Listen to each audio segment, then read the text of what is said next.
Olá, sejam bem-vindos a mais um episódio do podcast do WeBoost, desta vez com o Pedro Aguiar. O Pedro é uma pessoa que eu tenho uma enorme admiração, nós já nos conhecemos antes sequer de começarmos a trabalhar em conjunto. Fechamos o primeiro negócio, digamos, onde nós éramos o fornecedor WeBoost e o Pedro era o nosso cliente. Fomos caminhando juntos e hoje em dia temos 2 projetos em parceria. O Pedro é professor no IPAM, já teve várias empresas e tem várias empresas, tem um know-how de negócio muito grande e eu poderia, Pedro, para se apresentar, para as pessoas também se conhecerem melhor e depois falarmos um bocadinho aqui sobre negócios. Muito bem, eu chamo-me Pedro Aguiar, tenho essencialmente a minha atividade dividida em 2 partes, a parte mais de empresas, de organizações, onde neste momento temos cerca de 36 a 40 empresas, a maior parte delas metade delas ligada à área da saúde, nomeadamente à fisioterapia, apesar de termos também alguma gastro, apoiamos em termos de gestão medicina dentária, e depois temos empresas na área do comércio eletrónico, marketing, candidaturas aos programas europeus. Portanto, vamos ter um conjunto de empresas, mobilidade elétrica também. Certo. Pronto, e eu tenho uma responsabilidade, sou um acionista minoritário nessas empresas e tenho a responsabilidade mais do ponto de vista da gestão. E depois tenho a atividade académica, que é uma atividade que eu faço, digamos, de modo secundário no sentido, não é onde eu estou todos os dias, dia a dia, a tempo inteiro, mas é uma atividade que eu gosto muito e que me permite a mim também, digamos, fazer este match entre ser obrigado a pensar, a refletir, a ler e ao mesmo tempo também trazer para a empresa. Dou aulas no mestrado e na licenciatura e depois coordeno 2 pós-graduações, a de Sales Management e com um colega meu, com o Marcos, a de Inteligência Artificial aplicada ao Marketing. E pronto, e depois colaboro com algumas instituições também nessa área, mas basicamente é isso, é a minha atividade. Parece pouco aqui este rol todo. Muito bem, Pedro. Eu acho que para hoje nós podemos trazer aqui alguns temas, porque criar um negócio, criar uma empresa obriga aqui um conjunto de fatores que nem sempre, acredito eu, pelo menos comigo foi assim, nem sempre nós estamos preparados para o que aí vem. E eu vejo aqui logo 2 momentos quando nós abrimos uma empresa ou quando queremos criar um negócio, há 2 momentos que muitas das vezes não nos escapam, mas nós não equacionamos da forma que talvez devemos equacionar. O primeiro, eu vejo como gestão, como é que nós devemos pensar na gestão das empresas e gostava que o Pedro partilhasse sobre isso. E depois, qualquer negócio a ser criado tem que ser pensado em escala, ou seja, certo, ele tem que crescer, ele tem que ganhar vida própria, não é? E para ganhar dimensão, nós temos aí uma parte também muito importante que é a liderança, como é que nós poderemos liderar equipas e etc. Eu questionava na primeira fase da gestão, como é que Pedro, eu, por exemplo, antes de lhe fazer uma questão, eu vou-lhe dar um exemplo na WeBoost. Nós na WeBoost sempre tivemos receio em contratar alguém para... Não era receio, ou seja, era sempre o adiar de ter uma pessoa responsável pela operações, uma diretora de operações, e ter também a parte administrativa. Era algo que estávamos... Ou seja, porquê? Porque equacionamos, olhamos para aquilo se calhar como unbillable hours, não é? Não é algo que nós vamos cobrar diretamente e fica sempre para a última instância. E hoje em dia eu acho que é um erro. Mas lá está, também foi preciso estes anos para perceber isso. O que é que o Pedro, quando alguém está a criar um negócio ou alguém que já tenha um negócio, o que é que acha a nível de gestão, quais são os pilares principais? Também dividi aqui em 2 partes e o Diogo tocou nisso e eu também me identifico com isso, que é, há uma série de funções, digamos, até mais que são transversais, mas mais administrativas, como por exemplo o controle de gestão, a própria contabilidade, no início até os próprios recursos humanos, porque a gestão de pessoas, porque não há assim... Não há assim tantas pessoas para gerir. Tantas pessoas, não é? E nós, do ponto de vista da gestão, temos que ter isso bem assente, que são atividades que aparentemente parece que não acrescentam valor àquilo que nós queremos vender aos nossos clientes, mas se funcionarem mal, eu não vou conseguir criar esse valor. Exato. Portanto, e eu diria que são as primeiras atividades de gestão que nós devemos ter em atenção. não contar que é dali que vem a vantagem competitiva, não é dali que vem o meu processo de diferenciação, mas se eu não tiver, digamos, pelo menos o sossego mental de não estar preocupado com isso pode-me, digamos, limitar bastante depois o resto, não é? E o resto depois assim falamos já na estratégia, como disse, uma estratégia que em qualquer startup, num processo de empreendedorismo, tem que passar pelo processo de crescimento, tem que passar por um...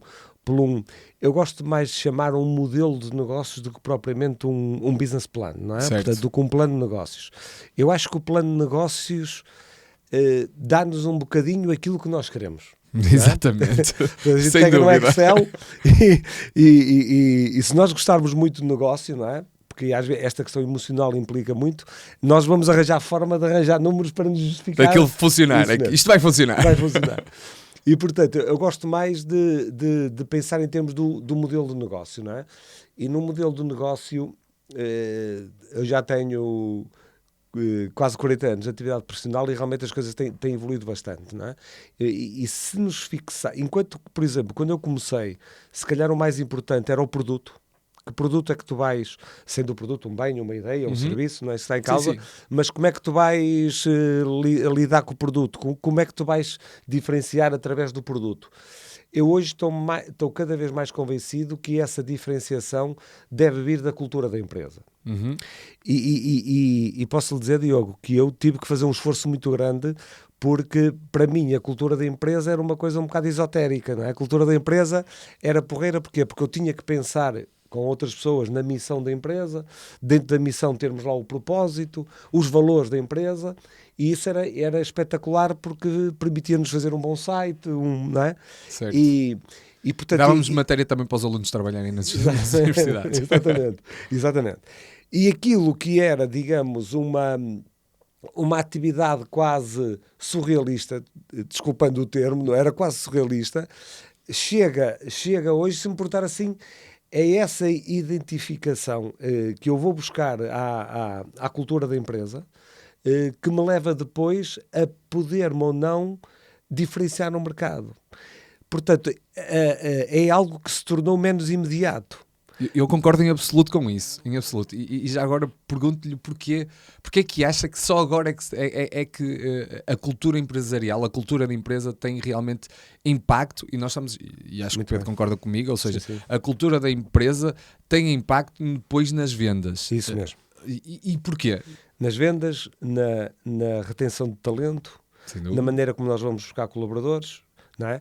Que antes era muito mais, diríamos, a função era muito mais financeira, e hoje, quando nós falamos, nós hoje temos uma questão delicada do ponto de vista da liderança, que é nós estamos a gerir 3 gerações ao mesmo tempo nas empresas, o que não era normal. Nós geríamos uma, 2, 3 completamente dispares, uma mais nova, que não tem a ver só com o Covid, mas que tem a ver com o próprio contexto onde foi criado, e o mundo, este contexto, a geração chamada geração Z, que tem hoje menos de 30 anos, e se nós olharmos, temos 3 gerações, são diferentes, mas se quisermos saber como é que vão ser os negócios daqui, não é muito tempo, daqui até ao final da década, até 2030, eles vão ser exatamente como é a geração Z. Isto é, nós temos que ter a geração Z como referência de pessoas, não só em termos de colaboradores, como em termos de clientes, não é? Sem dúvida.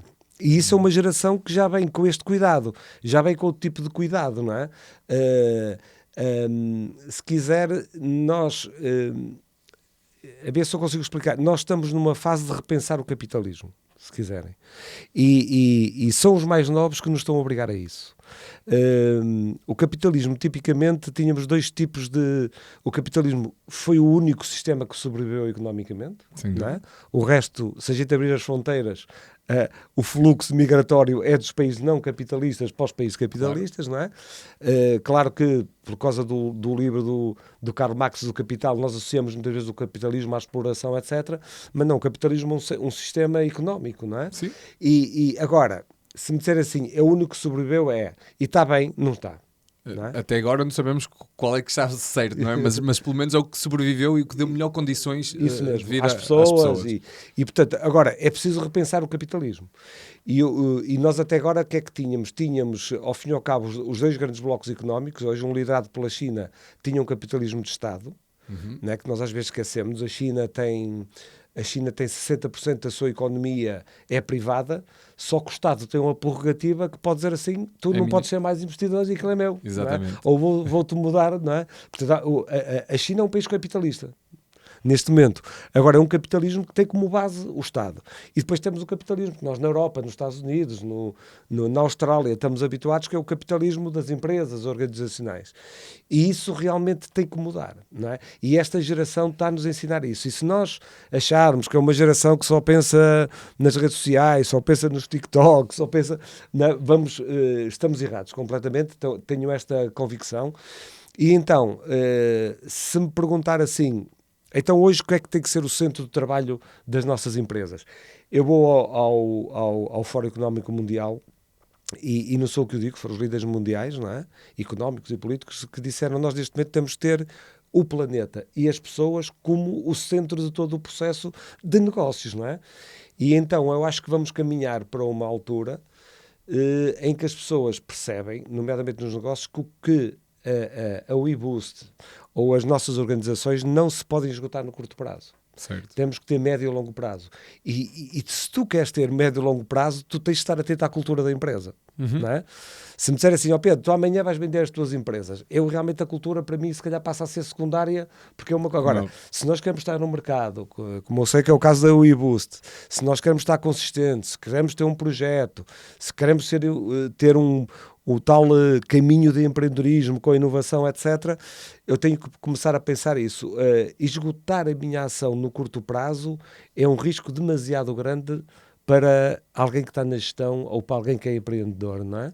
Eu concordo e acho que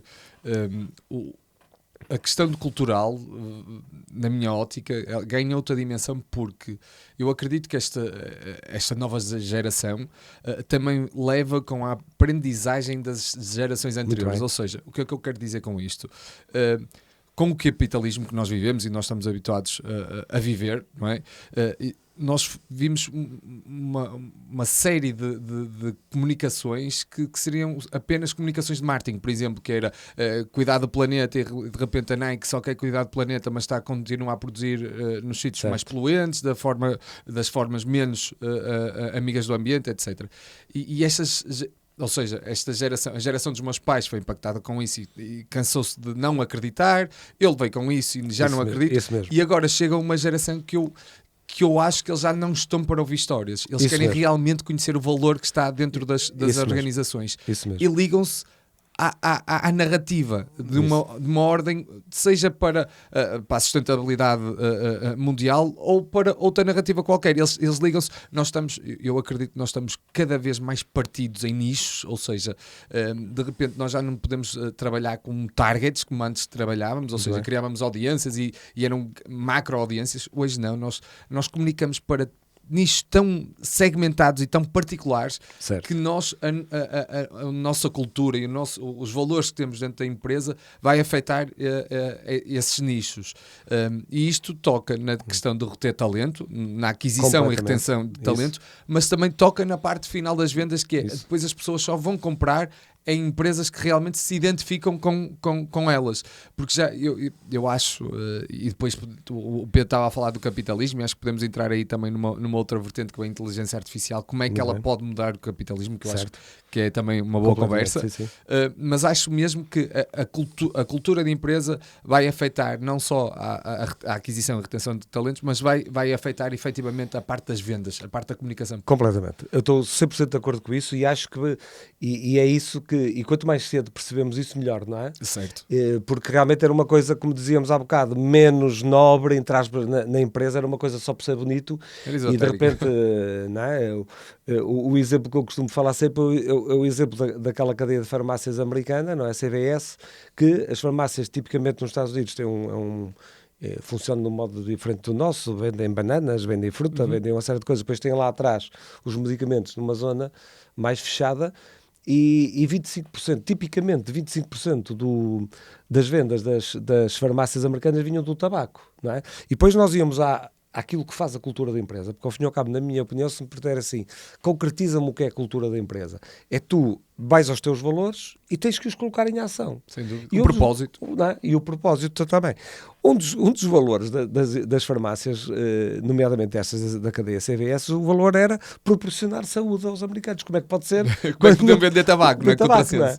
Claro que o CEO que acabou com aquilo quis ia ser despedido pelo Comitê de Acompanhamento dos Acionistas e a seguir, só que a sorte dele é que o contrato acabava em 8 meses, e eles, então por 8 meses também não temos que lhe pagar agora uma chura de indemnização, e porque as ações disseram 30%, quando ele anuncia que vai acabar com a venda do tabaco, as ações descem 30%, só que a sorte dele é, antes de acabar os 8 meses, as ações acabavam depois por estar já mais altas do que o que estavam antes de ele tomar a decisão. Porque é isso que estava a dizer, porque o público que eu me dirijo diz assim, quer dizer, há aqui algo que é coerente, faz sentido, quer dizer, se uma farmácia é para proporcionar saúde, como é que eu posso estar a vender tabaco quando não há dúvida que é algo que faz mal à saúde, não é? E, portanto, é a evolução da própria sociedade, por isso é que nós temos que olhar mesmo aquilo que as pessoas hoje em dia dizem, eu tenho o direito a ser feliz. Pá, eu quero ter direito para ir com os meus filhos ao parque, eu quero ir com os meus filhos ali para baixo, para Matosinhos apanhar umas ondas, e eu tenho que ter tempo para isso, quer dizer, certo. E as pessoas... já não é só o dinheiro, a questão já não é só o dinheiro. Claro que tem que haver ali não estou com isto a insinuar que o dinheiro não interessa, não, e óbvio, muito. não. Agora, já não é tudo como era o meu caso, não é? Eu sabia que para ir melhorando as minhas condições, eu tinha que ir, e eu ia para onde? Qual era a cultura da empresa? E nós muitas vezes... E eu vi imensas pessoas a cometer muitos erros, porque quando se vai atrás só da parte financeira, mas depois também há um custo por trás que eu não vejo muitas vezes, não é? A que custo? O que é que tens que abdicar todos os teus valores? Porque depois, assim como há a cultura de uma empresa, há a cultura do Ibus, há também a cultura do Diogo, do João, do Flávio. Portanto, as pessoas, todos nós, temos depois os nossos valores pessoais que têm que fazer um match com os valores. Sem dúvida. E aí é que é a dificuldade. E é que é a dificuldade, não é? Por exemplo, nós na Ibus, eu acredito que temos mais do que nunca um grupo coeso e amigo. Sinto mesmo isso entre todos os meus colegas. E sei que não é fácil, isto já foi mais, já foi menos, ou seja, isto é um processo, não é? É tal cultura que nós vamos ter, está instalada. Mas a forma de eu estar e de eu pensar não é a mesma que do João, não é a mesma do Rui, não é a mesma da Rita. Ou seja, nós temos que nos... primeiro saber como é que nós somos, efetivamente, e como é que nós queremos estar na empresa, e depois conseguimos fazer um match entre todos. Isto é quase como uma equipa de futebol, etc. Não é? Isso é muito interessante, porque isso tem a ver... Eu costumo falar há bocado na inteligência artificial, isso tem muito a ver com a questão da neurociência, não é? Sem dúvida. E uma das coisas que eu costumo referir sempre é que não é possível entender o que se está a passar com a tecnologia, nomeadamente com a inteligência artificial, sem se perceber também a evolução que a neurociência e a neurobiologia está a ter, não é? E o que nós sabemos é, e quando o Diogo diz isso é muito curioso, quer dizer, nós, não é, estamos-nos a encontrar, estamos-nos a articular e pensamos de maneira diferente. Isso é porque é mesmo assim, o pensar é algo que é em termos de neurociência, é do nosso neocórtex, é a parte mais exterior do cérebro, a parte mais, digamos, mais recente na evolução da espécie humana. Mas depois, no meu inconsciente, eu tenho ali um lugar para as minhas emoções, para os meus valores, para as minhas intuições, que é algo que está muito mais profundo no meu cérebro, e que isso, como está lá, é mais difícil mudar. E, portanto, a grande questão está aí. Pensar eu próprio, eu costumo dizer hoje em dia, se eu próprio, Pedro Agriar ou o Diogo, se nós pensarmos daqui a meio ano exatamente como pensamos hoje, nós estamos mal. Claro, sem dúvida. E a opinião é diferente. E eu fui ensinado de outra forma, eu fui ensinado que tens que ser coerente. Aquilo que tu pensas é a referência para a tua vida. Já não faz sentido. Não é? Faz sentido nenhum. Já não faz sentido. Eu costumo dizer, tu das duas uma, ou és incompetente, ou és mentiroso. Porque se tu vais pensar daqui a meio ano da mesma forma que pensas hoje, posso estar a exagerar, meio ano, pode ser um ano e meio, mas portanto, a ideia está... é evolutivo. E a neurociência é o que é que me diz? Diz-me que o meu cérebro muda todos os dias. Portanto, o que chegamos à conclusão é que muitas pessoas faziam um esforço para se contrariar a si próprias, para não mudar de opinião e não mudar de pensamento, e isto está resolvido. Agora, há uma coisa que alguém da WeBoost que não admite absolutamente, sem problema nenhum, pensar de forma diferente do Diogo, mas se aquilo que é mais profundo nela, aquilo que é cultural, aquilo que foi transmitido para a família, aquilo que são os valores, etc., se já não estiver de acordo com a WeBoost, com o Diogo, etc., a pessoa vai se sentir desconfortável. Sim. E isso é que é o tal match de culturas. Portanto, a questão não é eu pensar diferente. Ainda bem que temos uma equipa, e sabe Isso isso é muito bem, ótimo. não é? Isso é ótimo. Com características diferentes, com feitios diferentes, com pensamentos diferentes, é ótimo. Agora, quando eu mexo no valor das pessoas, aí é que nós temos que ser todos muito Claro. equilibrados no sentido parecidos, não é? Sim, sim, sim. Se eu... Uma cultura é isso também, não é? As culturas é completamente. exatamente A cultura isso. é isso. É nós pensarmos de forma diferente, mas termos Isso. os valores idênticos. As nossas referências, os nossos Exatamente. valores são os mesmos, não é? Exatamente. E não quer dizer que os nossos é que estejam bem. Agora, eu tenho é que me rodear do mesmo tipo de pessoas, e como também dizia o Diogo muito bem, e depois quando eu faço no processo de segmentação, que cada vez mais é um processo mais De nicho. fino, mais, não é? Minucioso. também é importante porque é mais fácil fidelizar clientes quando eles também se identificam. Exatamente. É mais fácil eu prestar um melhor serviço a um cliente e até um preço também melhor para nós, se o cliente se identifica com aquilo que eu sou, com a minha maneira de estar, etc. Não é? Eu acho que cada vez é mais isso. É isso. Seja entre relações entre empresa e empresa, o B2B, o B2C, o D2C, ou seja, eu acho mesmo que estamos a passar por uma fase em que nós temos que saber muito bem para quem comunicamos, porque nós temos que comunicar de forma igual. Ou seja, quando eu quero dizer de forma igual é que eu não vou ser um camaleão, eu com o Pedro não vou comunicar de uma forma, não, eu tenho que saber exatamente quem é que eu sou, qual é o meu propósito, e encontrar as pessoas com o mesmo propósito, porque aí as coisas vão fluir, aí todas as empresas, ou seja, todas as pessoas vão entender qual é a minha mensagem, vão entender qual é que é o meu propósito e vão se identificar com isso. E eu falo... nós temos, por exemplo, acho que já falei aqui num podcast, ou se não falei, falo muitas vezes na empresa sobre isso. Comunidade de surf. A comunidade de surf tem uma forma de estar diferente. A comunidade de skate, e eu estou a falar já de uma certa forma já em comunidades muito abertas, porque dentro do surf existe o pessoal da longboard, das shortboard, e tem formas de estar e de pensar e de ver o surf de formas diferentes. Culturas diferentes Culturas também, diferentes, exatamente. Há uma comum, mas depois, exatamente. E eu acredito que nós cada vez vamos passar mais por aí. E isto leva-me a outro tema importante, que é, primeiro, como é que o marketing será afetado? Como é que o Pedro olha... ou seja, nós falamos um bocadinho de gestão, falamos de liderança, e eu vejo logo o marketing a ser impactado logo por estes dois pilares. Como é que o Pedro vê o marketing, a nova comunicação, e porque vem aqui outro pilar que depois poderemos tocar mais a fundo, que é a inteligência artificial. Como é que este blend, este match, pode ter implicância nas organizações? E vai ter, não é? Vai ter, portanto, porque... Há esta questão e esta evolução então cultural que me leva mais para o médio e longo prazo. Portanto, nós no marketing muitas vezes estamos demasiado presos no curto prazo, não é? Pedem-nos os resultados até para o próximo mês, daqui a 2 meses, não é? Se calhar tem essa experiência ali, Diogo, já passaram 3 meses, não acontece nada, é muito difícil. Eu não vou referir aqui, mas na empresa, para dar aqui um caso da empresa, não vou referir à área de negócio, mas temos aqui uma área de negócio em que nós gerimos, mas não somos, digamos, não tenho nenhum interesse acionista. E é muito engraçado que a pessoa com quem eu me dou muito bem, a pessoa dizia assim, este ano está a correr espetacularmente bem, não é? E como é uma área da saúde, é curioso, quer dizer, foi preciso dizer-lhe, está a correr espetacularmente bem, mas isto é resultado do trabalho que o marketing fez há 2 anos, há 1 ano, não é? E quando as coisas estão a correr bem, as pessoas muitas vezes não percebem que o correr bem começou há 2 anos atrás, não é? E portanto, nós temos que ter mais tempo, que é uma coisa que é muito difícil hoje em dia na nossa vida, termos tempo, não é? É uma, para mim, das grandes vantagens da inteligência artificial. Vai ser trazer-nos, que é o tal pilar que também falou, vai-nos trazer mais tempo para nós pensarmos, para nós se calhar termos uma vida pessoal mais de maior qualidade e maior quantidade de tempo que temos agora, não é? Mas é preciso esse tempo, quer dizer, e o marketing vai refletir aí. Eu acho que nós vamos passar, acho que já estamos a passar, e o que vem aí ainda vai ser mais ou seja, vai implicar ainda uma mudança maior. Eu acho que nós temos cada vez mais, nós ouvimos falar muito de marketing, estamos numa fase onde marketing é em todo lado, nunca houve um boom tão grande sobre marketing, não é? E eu acho que nós estamos a esquecer de um pilar muito importante, que é o branding.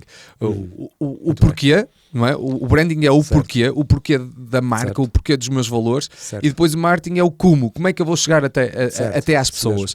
E nós estamos muito na fase do como, e eu acho que vai ganhar cada vez mais a importância a fase do porquê. Que ainda é mais cultural, o porquê é mais do propósito, é onde tudo começa. Exatamente. Porque eu acho que onde nos vamos diferenciar, marcas e empresas e pessoas, porque marca e empresas e pessoas, a meu ver, está tudo ligado, e eu acho que onde nós nos vamos diferenciar é exatamente aí, é no porquê. Depois como, vai ser, com a inteligência artificial vai ser muito mais fácil, na minha ótica.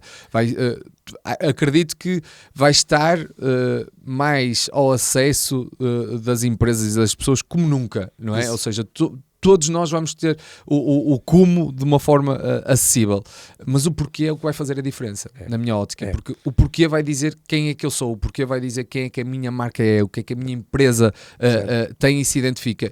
E aqui é que vai ajudar até a própria inteligência artificial a identificar quem é que está aqui à volta deste porquê, porque é que se identifica com isto. Isso mesmo. E isto, eu levantei este tema porque acredito muito nisso e acho que as empresas estão lá com aquela vontade dos resultados para ontem, estão-se a esquecer do porquê, e às vezes é melhor. Eu quero fazer uma maratona de 40 km, ok, mas eu tenho que saber como eu vou fazer, mas ok, o porquê de eu a querer fazer, e depois como é que eu vou fazer seguir, mas eu tenho a vontade de a fazer. É para tempo, é para testar a minha resistência. Exatamente. Nós podemos estar no como ser o mesmo, mas termos realmente propósitos diferentes. Exatamente. O que na marca é interessante, porque aqui na marca já há um conflito tradicional, que é nós classicamente, mas aqui faz sentido, que é a questão da identidade da marca e da imagem da marca, não é? Nós no marketing andamos sempre a valorizar demasiado a imagem da marca e valorizamos muito a imagem da marca, e bem, porquê? Porque o valor de uma marca está na sua imagem. Certo. É? Agora, ligando a isto que está a dizer muito bem, o valor da marca deixou de estar na imagem? Não. Está na imagem que o consumidor, que o meu segmento tem da minha marca. Agora, tu és bom a fazer branding se aquilo que o consumidor vê na tua marca é aquilo que tu queres que ele veja. Exatamente. O tal teu propósito, o tal teus valores, não é?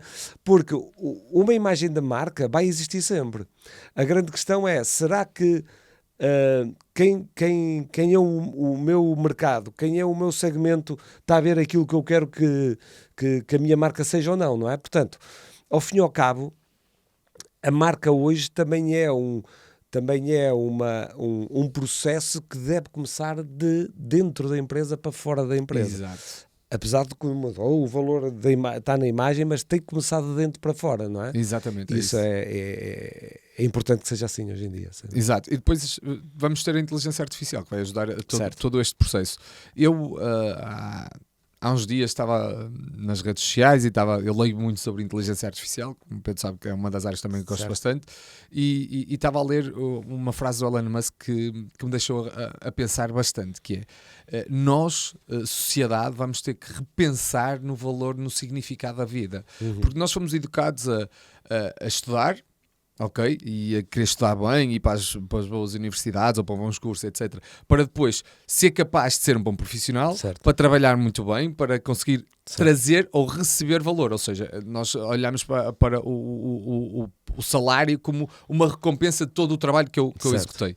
E agora com a inteligência artificial nós provavelmente vamos assistir a um paradigma completamente diferente. Que nós vamos conseguir continuar a realizar produtos, a produzir produtos e serviços a uma escala se calhar nunca antes vista, não é se calhar, é muito provavelmente a uma escala que nunca aconteceu, e depois vamos perder o significado, ou seja, eu vou conseguir continuar a entregar serviços e qual é que vai ser o meu significado de viver? Eu vi essa questão do Elon Musk e que realmente para mim faz sentido, que é, nós provavelmente vamos nos readaptar. Ele estava a dizer que vai haver, na ótica dele, que provavelmente vai haver um subsídio, um bom subsídio mundial, ou seja, toda a gente vai ganhar... O rendimento mínimo obrigatório. Sim, mas que é um bom rendimento, não é, sim, não é um rendimento de sobrevivência, é algo... Mas, e depois, realmente, como é que é a nossa vida? 2 ou 3 considerações. Tudo o que eu conheço, todos os estudos que eu vi apontam que até 2030, só por efeito da inteligência artificial, isto é, não tem nada a ver com a questão orgânica, o crescimento do PIB mundial vai ser a soma do PIB chinês mais do PIB indiano até 2030. Portanto, o que é que isso quer dizer? Ou seja, o mundial? O PIB mundial. Portanto, a China tem 17,5%, portanto estamos a falar em 20 e tal, quase 30, 20 e tal por cento que o PIB mundial vai aumentar só pela produtividade que a inteligência artificial vai trazer. Sim, nós vemos isso nos carros da Huawei, penso eu, ou da Xiaomi. E da BAD, ou não sim, sei, não é? Já não sei qual é que era a marca que está a produzir carros a uma velocidade. Portanto, só o mundo, em cada $4 de riqueza que gera hoje, vai passar a gerar 5 só pela questão da inteligência artificial, não é? Portanto, vai haver muita mais riqueza no mundo. Efetivamente, o mundo... Outra coisa é a distribuição dessa riqueza, mas certo. O que diz, e o número também vai crescendo a população, etc. Mas mesmo assim, nós estamos a falar de um nível de riqueza como nunca existiu, não é? E, portanto, e isso vai ser à custa da inteligência artificial, e este caso concreto é só à custa da inteligência artificial, porque ela vai ter um efeito muito maior na produtividade do que propriamente um efeito na perda de emprego das pessoas, não é? Certo. A própria Nvidia, o CEO refere que se não fosse a inteligência artificial eles não conseguiam ter este crescimento que eles têm, porque ajuda na eficiência Completamente. Agora, o que é que as pessoas têm que perceber é que nós estamos numa progressão tão exponencial em termos de inteligência artificial que antes quem perdia o comboio ou dava só luxo de tirar 1 ou 2 anos sabáticos, vinha, atualizava-se e seguia o seu caminho. Na minha perspectiva isso acabou. Não é? Isto, quem perder o comboio passa a ser irrelevante do ponto de vista profissional. Não é? E esse é o grande risco que não podemos correr. Do ponto de vista do emprego, é aquilo que eu lhe estava a dizer. Eu não acho que a inteligência artificial que nos vai tirar o emprego. És tu vamos nos adaptar. Que não queres utilizar ou que não queres ou não sabes utilizar as ferramentas de inteligência artificial é que perde. Portanto, depende de ti, ser humano. Sim, portanto, eu acho que nós vamos ser cada vez mais estrategas. Sim, claro. Ou seja, a parte de produção, a parte de execução vai perder realmente valor porque a inteligência artificial vai executá-lo e muito melhor que nós. Os meios de produção vão quase não ter pessoas a acompanhá-los. Ou seja, a parte... Que é outra coisa também engraçada, porque no livro do Capital de Karl Marx que falávamos, os meios de produção eram os grandes meios. Portanto, veja, por exemplo, a reformulação com os próprios sindicatos, etc. Isto vai exigir que toda a sociedade tenha que ter uma evolução e se readapte, não é? Sem dúvida. Agora... o importante é, a inteligência artificial é uma ferramenta, portanto, não é uma ciência, porque há muita gente, porque pode dizer, não, é uma ferramenta, portanto, as ferramentas são para ser utilizadas, mas pode correr mal? Pode, mas isso vai depender de nós, seres humanos. Claro que nós vamos ter ferramentas que o Covid é uma brincadeira de meninos comparado com, por exemplo, a biologia sintética, pode fazer com um programa de deep learning, não é? Pode-nos criar um vírus de modo sintético. Realmente. Agora, isto vai depender de nós, seres humanos. Portanto, não podemos deitar a culpa à inteligência artificial. Não. Nós é que a vamos a utilizar. Pode correr mal ou bem? Claro que sim. É uma opção nossa. Há aqui alguns sinais positivos. A União Europeia já legislou sobre o assunto. Há normas executivas da Casa Branca já também, desde novembro do ano passado. Portanto, nota-se que há essa preocupação. Agora vai mudar tudo. Qual é, para mim, dentro daquilo que estamos a falar, o impacto mais interessante? É que vou ser eu, colaborador de uma empresa, a dizer... Eu ao início ainda pensei, vamos finalmente chegar aos 4 dias na semana de trabalho, mas eu acho que ainda vai ser mais radical do que isso. Vai ser, sou eu que vou decidir quanto tempo quero trabalhar, quando quero trabalhar, quando o quero fazer, em que circunstâncias e aonde é que eu quero fazer. E a inteligência artificial vai nos dar essa prerrogativa e essa liberdade, não é? Saibamos nós utilizá-la. Claro, não é? Claro. Agora admito que alguns de nós vão dizer, eu quero trabalhar 2 dias por semana, eu vou trabalhar segundas e quartas e pode ser perfeitamente competitivo. Agora, voltando à questão do rendimento mínimo, ou do subsídio para todos, um subsídio geral, isso digamos, a progressão é de tal maneira exponencial que as pessoas que ficam de fora, como eu dizia, passam a ser irrelevantes, e essas pessoas com o mundo mais rico também não podem ser encostadas, não é? Claro. E voltamos ao início da nossa conversa. E se nós temos claro que o mundo mudou e que hoje a nossa prioridade é olhar para o planeta, olhar para as pessoas, então temos que olhar para isto. Sem dúvida. Daí o Diogo ter dito muito bem que um dos pilares disto que se está a passar e que vai acelerar, não é? E nós, é interessante, estamos a ter uma conversa que nós não... que se calhar pensamos que é uma coisa que vem longe, e não é. Isto é uma coisa para 3 anos, não é para mais do que isso, não é? Estou exatamente na mesma... E a inteligência artificial é um fator de aceleração em relação a todo este processo que nós falávamos da progressão cultural, sem dúvida nenhuma. E depois a inteligência artificial tem a questão de ser exponencial, não é? Toda a informação que nós colocamos lá, passado uma hora, é muito mais rica que alguma vez. Ou seja, ela facilmente vai aprender com os próprios dados. Isto em conversa que nós já temos tido em off várias vezes, que os dados que é o novo ouro, não é? É o que é mais importante hoje em dia para as empresas. E eu assusta-me, honestamente assusta-me, ver a quantidade de empresas que nós lidamos diariamente que estão a descartar completamente os dados. Ou seja, as grandes empresas mundiais querem cada vez mais ter dados, a first party data, não é? Aqueles dados no meu servidor, do meu lado, e cada vez estamos mais dependentes dos dados de terceiros, não é? Isto por exemplo, na questão de digital da Google, com o cookieless, ou seja, não temos acesso a esses dados todos como tínhamos antes, e eu vejo que nós não estamos a usar, aliás, não estamos com a preocupação de recolher dados para o nosso lado, primeiro para eu conseguir comunicar de uma forma efetiva com essas pessoas, e segundo para eu conseguir evoluir o meu negócio com base nos dados que as pessoas me partilham. Completamente. Isso é assustador, porque eu em Portugal sinto que realmente estamos assim. Se eu podia dizer que é das empresas que nós trabalhamos, não. 90% das empresas que eu lido está nesta realidade, e vemos alguns países que estão completamente em realidades diferentes a quererem recolher o maior número de dados possíveis para, com a inteligência artificial, extrapolar esses dados. O que se está a passar com o TikTok, não é? É o exemplo máximo disso. Quer dizer, o problema que os Estados Unidos e a Europa e fora da União Europeia, até o próprio Reino Unido, a grande questão, não é? Quando se vê que e se discute, e até há pouco tempo na Europeia até dizer não, nós nunca iremos querer proibir o TikTok, e agora de repente também põe essa hipótese. Os Estados Unidos sempre tiveram. Isto tem a ver com isto, é que não há garantia nem na União Europeia nem nos Estados Unidos que os dados ficam cá. Portanto, os dados podem ir parar à China. Exatamente. Portanto, não é um problema de negócio. Que o negócio, então, os Estados Unidos, o mercado sempre foi um mercado o mais competitivo possível, o mais liberalizado possível. Exatamente. A questão não é essa. A questão é que, quer o governo americano, quer na União Europeia, não há a garantia que os dados que estão a ser utilizados no TikTok fiquem cá. Exatamente. Não é? E essa é a grande questão. Portanto, isso reforça aquilo que está a dizer, não é? E depois, que é um dos grandes desafios que vamos ter realmente com os dados no futuro, e que, por exemplo, esta área da saúde que eu conheço bem, como lhe dizia, que é mesmo esta questão, que é, eu vou ter muitas vezes, ou vou ser confrontado muitas vezes entre ter melhor qualidade de vida, maior longevidade e menos privacidade. O que é que isso quer dizer? Quer dizer que os meus dados pertencem-me a mim.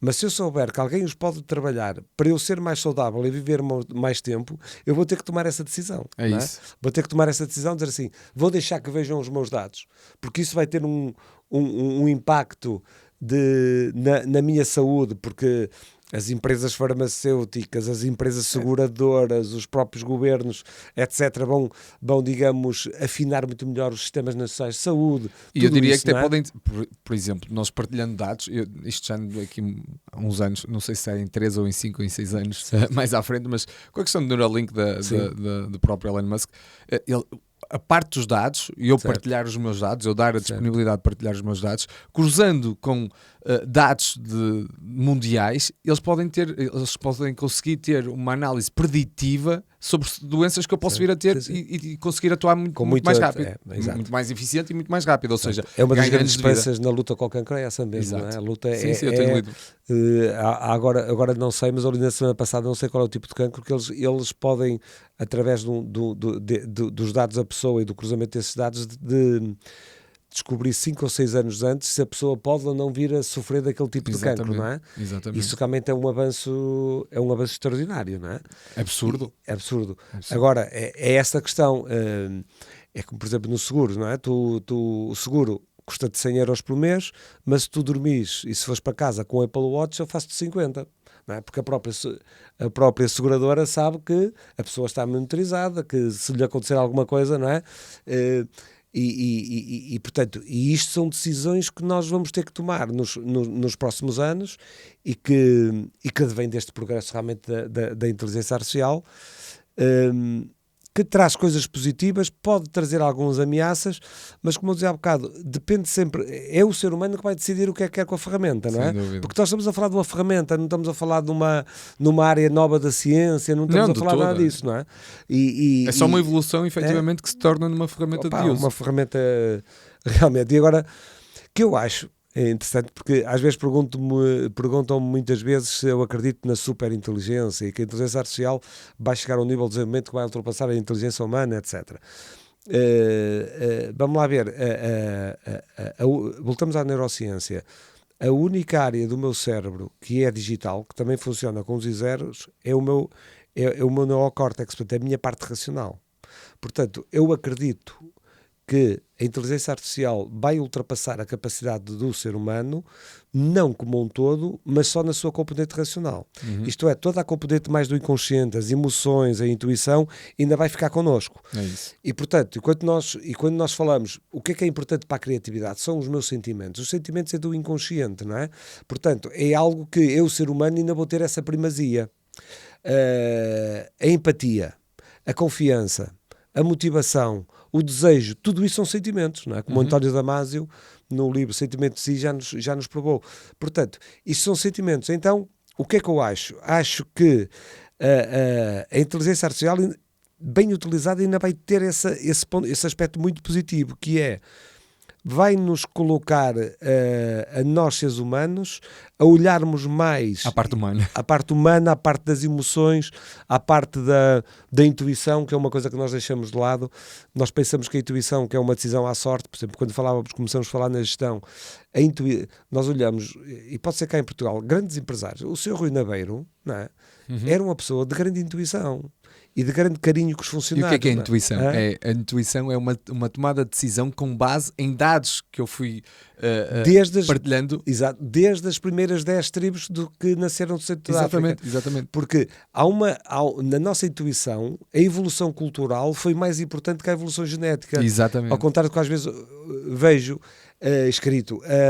Portanto, a evolução cultural, não é? E começar naquelas tribos, daquelas 10 tribos no centro da África há muitos milhares de anos, que andavam à caça, que eram nómadas, que tinham que fugir. Portanto, fomos criados um património de intuição e de emoções que chegou até aos dias de hoje e que é passado geneticamente, claro, mas que não é do meu pai e da minha mãe, é de tudo. Agora, o que é que nós fomos habituados, Diogo? Fomos habituados a dizer, tu se decides por intuição, vais decidir mal. Não, andaste a estudar 20 anos para quê? Para depois agora decidires com a intuição. E a inteligência artificial vai-nos empurrar para aí. Empurrar, na minha perspectiva, ainda bem, vai-nos empurrar para dizer assim, olha, tudo o que é racional eu vou fazer melhor que tu. Não sei se é como o Peter Diamandis diz que é em 2035, 2040, se vai ser antes disso ou depois disso, isso não sei, não tenho capacidade. Mas que vai acontecer. Que vai acontecer, vai. Agora, o que nós temos que pensar é, vai competir connosco, e efetivamente é a primeira tecnologia que o homem descobriu que compete com ele próprio. Portanto, até agora nós estamos habituados, isso também nos mete um bocado de confusão, claro, que toda a tecnologia que o homem inventou potenciava o ser humano, e esta não. Esta já percebemos vai concorrer connosco. E vai concorrer connosco aonde? Naquilo que nós somos mais racionais e naquilo que nós mais nos orgulhávamos porque distinguia-nos dos outros animais. Isso acabou. Portanto, tu vais ter que mesmo do ponto de vista da liderança, por exemplo, tu vais ser um bom líder se consegues envolver as pessoas, se consegues que as pessoas estejam motivadas, mas não é motivadas pelo teu discurso, que a maior parte das vezes o teu discurso é blá blá blá blá blá blá, é porque aquilo que tu fazes é aquilo que tu dizes. Exatamente. Porque tu tens os mesmos valores do que eu, não é? E eu acho que isso tudo está a encaixar, não é? Esta questão da evolução da cultura, agora da inteligência artificial, para dizermos assim, é evidente, portanto, voltamos à área da saúde, um médico hoje, um médico dermatologista não tem tanta cuidado na categorização dos sinais como alguns softwares que já existem. Claro. Ou a leitura de um TAC ou de uma ressonância magnética, há softwares de inteligência artificial muito melhores que qualquer médico. Sim. Agora, quando o médico tem que falar com o doente, dizer que ele tem uma doença grave, ou que tem que fazer aquela empatia que o médico tem que ter. E lá está, e é uma coisa que já em 2002, na Clínica Maio, o presidente da Clínica Maio já dizia isso, o médico tem uma componente técnica e eu tenho uma componente mais de artista. É a componente de artista que distingue os bons médicos, porque o resto eles leem todos nos mesmos livros. A mesma biografia, exatamente. Pá, e eu acho que a inteligência artificial nos trouxe isso, não é? Nos trouxe essa coisa de dizer assim, pá, por um lado nós ficamos um bocadinho chocados, porque vamos ter alguém... Epá, que podemos chegar a uma inteligência superior, está bem, mas essa inteligência superior será sempre digital. E aí pode ultrapassar a inteligência humana, a parte racional. Agora, a nossa inteligência emocional e a nossa inteligência intuitiva é analógica. Sem dúvida. E, portanto, a máquina não tem, pelo menos para o conhecimento que há hoje, a gente nunca pode dizer nunca, a máquina não tem a capacidade dessa inteligência analógica, porque a inteligência analógica, como nós falávamos, é contínua. Não é? A digital não, é por frames. Mas a analógica é contínua. Por isso é que nós falamos que desde as 10 tribos africanas até agora, nós estamos a construir um património de emoções e de intuição. Isso é analógico. E isso a máquina não faz. Isso o software não faz, não é? E é aí que nós vamos ter que nos concentrar. Nos vamos diferenciar. Acho que nos vão... Se nós soubermos utilizar bem, vai-nos centrar naquilo que eu acho que é mais relevante para nós. Vamos ter mais tempo para a nossa vida pessoal, para fazermos aquilo que gostamos e ao mesmo tempo conseguimos ser mais produtivos. Não é? É aí que eu acho que também entra uma parte importante, é que vai-nos dar tempo para fazer aquilo que nós realmente gostamos e muito provavelmente vamos ser muito melhores em determinadas áreas porque estamos a fazer o que gostamos e não precisamos estar a executar tarefas que um robô pode perfeitamente fazer Claro, eu acho que vai-nos trazer a parte criativa ao de cima cada vez mais e a parte estratégica. Completamente. Por exemplo, uma área que eu gosto de destacar é a área das vendas, quer dizer, variando das empresas, cá em Portugal de 40% a 60%, depende do tipo de empresa e da própria dimensão da empresa e da tecnologia que a empresa tem. Mas do tempo dos vendedores é fazer planeamento das visitas e relatórios de visitas. Portanto, e o que é isso? Eu olho para ali e num raciocínio simples eu digo assim, tenho ali o dobro dos vendedores que eu preciso. Exatamente. Ou então eu podia fazer o dobro das visitas, ou então eu podia ter o dobro de qualidade no serviço ao cliente, porque eles... Claro que a inteligência artificial pode automatizar completamente esse processo, não é? Porque, para que é preciso isso, não é? Para que é preciso... e muitas vezes, isto depois entronca com a liderança. Eu acho que a inteligência artificial, o maior choque vai ser nas lideranças, não é? Eu também acho que sim. Porque as lideranças tinham este papel, porque é que pediam os relatórios aos vendedores? Era muitas vezes para uma questão, nem os liam, não é? Era muitas vezes era se fosse para medir os dados, eu estava 100% de acordo, é que muitas vezes era para controle, é dizer, não é? Ele sai fora da empresa e eu nunca mais o vejo, só o vejo amanhã, ou se eu lhe ao final da tarde e pronto, e então aí há processos que vão ser automatizados. Os dados que eu tenho nos Estados Unidos, não sei como é que será em Portugal, mas, por exemplo, o impacto nos médicos é um impacto de 21%, isto é... Os softwares de inteligência artificial que aí estão e que estão a ser implementados nos hospitais americanos permitem, e que são softwares que nós podemos implementar cá sem problema nenhum, permitem uma disponibilidade do médico 21% mais para o doente, não é? Para os enfermeiros que já estão mais próximos ao doente, o impacto é menor, são 7,5% a 10% que o enfermeiro já tem esse papel. Já tem esse papel. E dos técnicos, paramédicos, etc., era 12,5%. Mas repare que mesmo nós hoje olhamos ali... as urgências cheias, não é? A falta de médicos, mas eu daqui a meia dúzia de anos posso estar a falar de uma situação que está resolvida, não porque eu agora vamos abrir uma universidade de medicina em Aveiro, mas formar um médico demora 20 anos, não é? E a inteligência artificial eu acho que vai resolver isso muito antes, não é? E como? Vai tirar lugar vai aos libertar-se. médicos? vai libertar, isso mesmo. Vai tirar lugar aos médicos, vai fazer outro. Não é essa. Se nós estivermos com esse pensamento, estamos no lado errado da questão. O que vai estamos a querer lutar contra e não a favor. Vai automatizar uma série de processos burocráticos que os médicos têm que registar tudo, a dose que dão, e o relatório do doente, as altas do doente, tudo isso passa a ser um processo muito mais automatizado que o libertam, não é? Isso vamos ter menos problemas com a falta de médicos de família, vamos ter as urgências se calhar com mais médicos e com não com tantos problemas.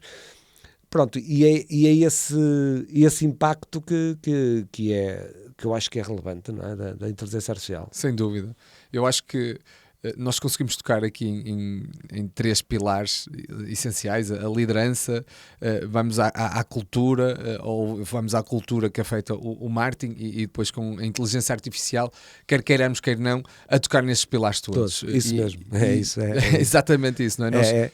Nós temos que nos readaptar e temos que já prever o que vem aí. É isso. Há um autor que eu sigo que está ligado ao que disse agora, que é um senhor chamado Ian Bremmer, que ele tem uma não é uma teoria, mas tem uma afirmação que eu acho muito bem, que eu acho muito boa, que é, e que está ligado com isso que o Diogo estava a acabar de dizer. Nós, a partir da Segunda Guerra Mundial, o mundo estava organizado de uma forma, a ordem mundial só estava ligada com a segurança, não é? Portanto, nós tínhamos os países lestes, e tal. Depois percebemos isso e fomos acoplando uma nova ordem. Portanto, não saiu a da segurança, mas outro layer, a questão económica, não é? E nós percebemos hoje a importância da economia, não é? Eu até costumo dizer que muitas vezes os governos e tal andam um bocado a brincar, porque os Estados Unidos têm 25% do PIB mundial, a China tem 17%, o Lula andou aí a tentar juntar a União Europeia e os BRICS para ter 40% do PIB mundial, para o mundo não ser tão bipolar, mas depois esquecemos que 60% do PIB mundial está nas maiores multinacionais americanas. Essa é que é a questão. Portanto, quem manda são eles, não é? Exatamente. Portanto, e essa é a grande questão. E então este segundo layer da ordem mundial económica. E agora estamos a começar, isto tem tudo a ver com a nossa conversa agora, estamos a acrescentar um terceiro layer, que é uma nova ordem mundial que está ligada com a tecnologia, que é o terceiro, mas que vai influenciar imenso os outros dois, não é? Sim, e nós aí percebemos já, essas multinacionais que eu falei, nas 10 principais, 9 são tecnológicas, por exemplo, não é? E percebemos que hoje um país como o Irão pode lançar num dia 300 drones contra um país como Israel, sendo que o Irão está há muitos anos com um bloqueio económico, etc. Porquê? Porque a tecnologia está barata, quer dizer, eu já não preciso ter um caça dos mais evoluídos que há para, não é? Porque hoje com um drone eu faço isso.